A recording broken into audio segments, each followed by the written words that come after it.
My name is Johannsen, and I'm standing here in my ski shop in downtown Wakefield, Quebec, and about to give you some information on skins and waxing skins, etc. But before I do that, I want to introduce my production crew here. First and foremost, the woman who is filming this, my newly created daughter-in-law, as of September 29th.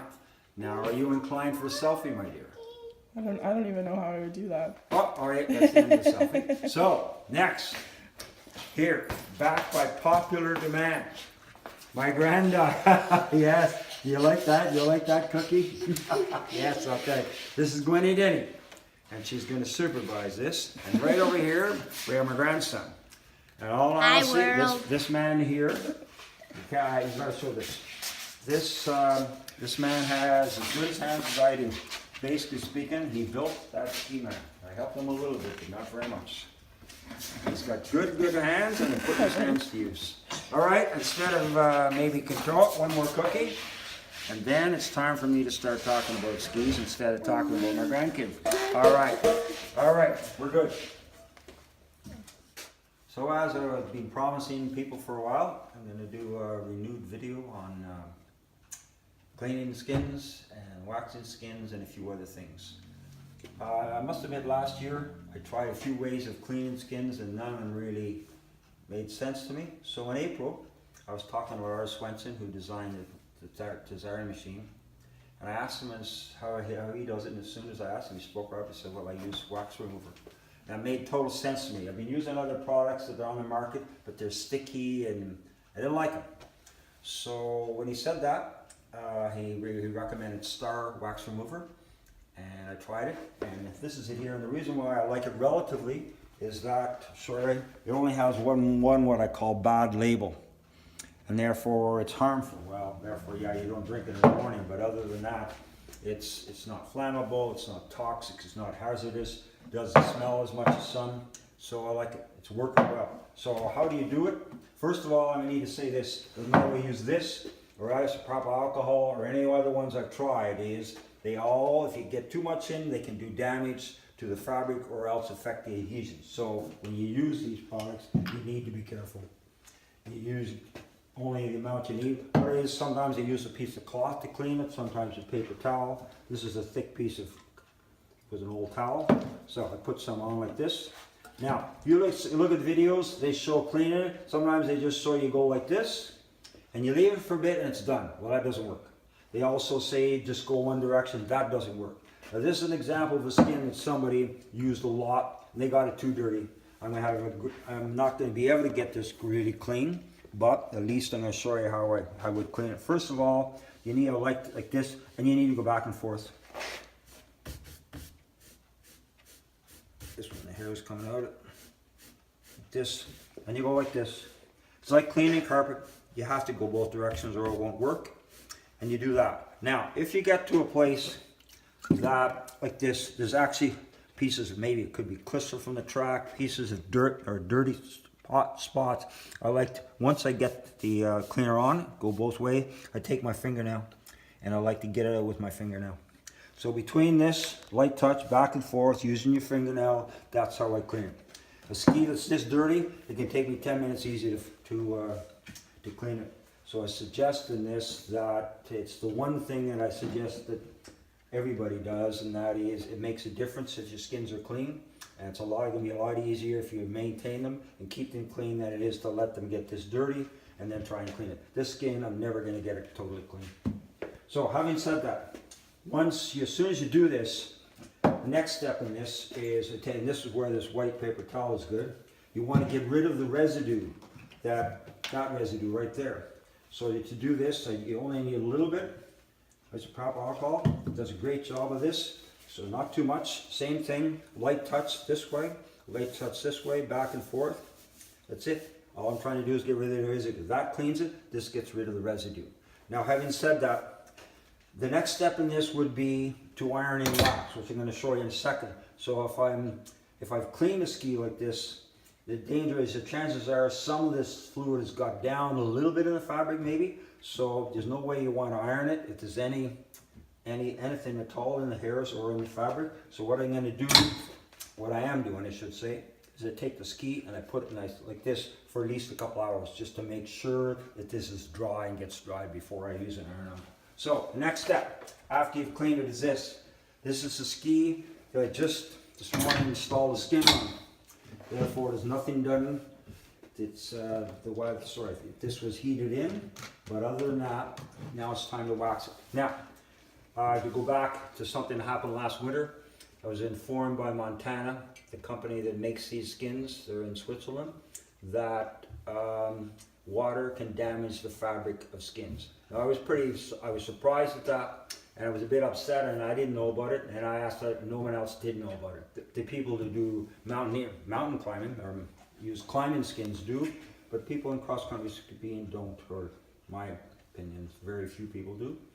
So, the way you do it, first of all, this wax was sent to me in Montana, and I've tried it and I like it, and that is, you use a soft wax that, here it is right here, Montana, and in this case, there's 2 blocks.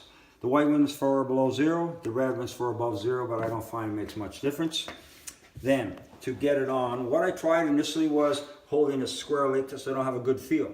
I tried an edge. I don't like that because I didn't know how much. So what I've done is with a knife or a hacksaw, I've got that edge like this. And actually, believe it or not, then take a piece of sandpaper on the sand or 60 grit sandpaper to get it this shape. Because that now, for me, has a good feel. 2 passes down the length of the skin with a few pounds pressure, not a lot. And you do this. Then put that aside. An iron temperature of 120 degrees. By the way, as I said, you don't have to use this wax, but it needs to be a wax that the recommended temperature is a maximum of 120. For the reason for that is you don't want to use too much heat, like 130, 140. You could start damaging the skin. So therefore, iron temperature of 120. Then, in this case here, 1 pass, slow pass, not too slow, just about this speed. And that is obviously trying to get the wax down into the fabric. Now, put the ski aside. There's a ski over here now that I've already done. I do 1 pass the iron, let it cool. 2nd pass the iron, let it cool. Then, when I first started doing this, I'd go out and ski on it, and it was good, but I didn't like the speed of the ski. So that's what led me to do this. I have a brush now that I keep it clean, and all I do is I use this brush only to do this, and that is, you want to leave the wax in the fabric, but you want to get the wax off the hairs. So this, one direction only, and I can't explain why exactly other than that. I tried 7 passes. As you do these, you feel it getting freer. So after numerous times, 7 passes, I was doing 7 passes, was working on snow. So therefore I'm losing track here, I'm not talking too much. There, about 7 passes. Now it feels free. Now that that's done, next step, another product. I got lucky with this. They just sent me 1 little sample like this last March, and I tried it, and it's just an excellent, excellent product. This is Montana Win the Race. It can be used on skins, it can be used on the base. Snowboarders are using it. If you go on Google search and put in Montana Win the Race wax, you'll bring up this sheet and you'll see, for example, advantages: non-toxic, environmentally friendly, odorless, no fluoro additive. It says works from +8 to -30. I don't believe that, but the rest is true. So how do you use this? I just take a little pad of something, in this case from Fiberline, and here's my little pad. This is a spray. I don't like the spray, I don't have a good feel with it, it goes all over the place. So instead, I take the lid off. And with this little pad, I simply do this.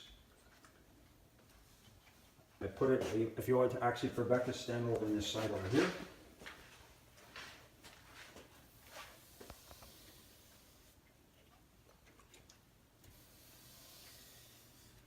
Second pass, third pass, all it is.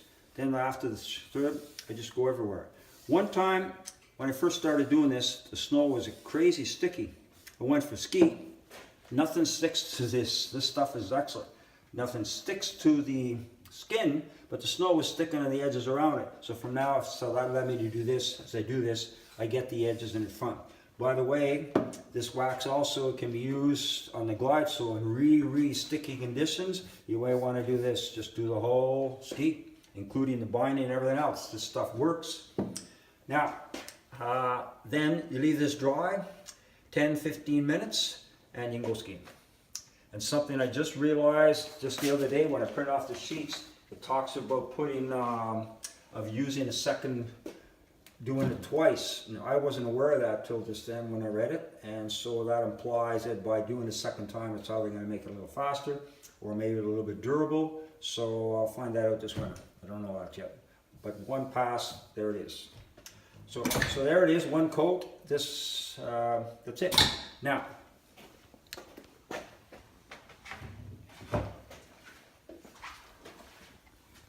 this, I'll show you this as a test to see when it dries. You go skiing and you want to know whether or not you need to put on more of the wax. As it turns out, if you put it on, I should have done the other one first. If you put it on, take a piece of masking tape and you put it on, it's like there's a hair gun blowing off. It doesn't even come close to sticking. So trust me that if you do it on a ski that is not like that, it sticks. So it's a good test. What I've concluded is that I think this win the race will last 2 to 3 hours. I'm not totally sure of that, but that's approximately correct before you put it on. It's dead easy to use. The other advantage of it is that it keeps them clean. So they don't ice up, keeps them clean, makes them faster. It's an awfully good product. So thanks for this, and hopefully I'll be able to send you another video by the end of January. Thank you very much. I just realized after I signed off there that I forgot to have Gwynnie say goodbye. Gwynnie, can you say bye? Can you say bye to people? Yeah, all right, bye it is. One more quick. Bye. Bye, world. Slow down. All right, we're good to go.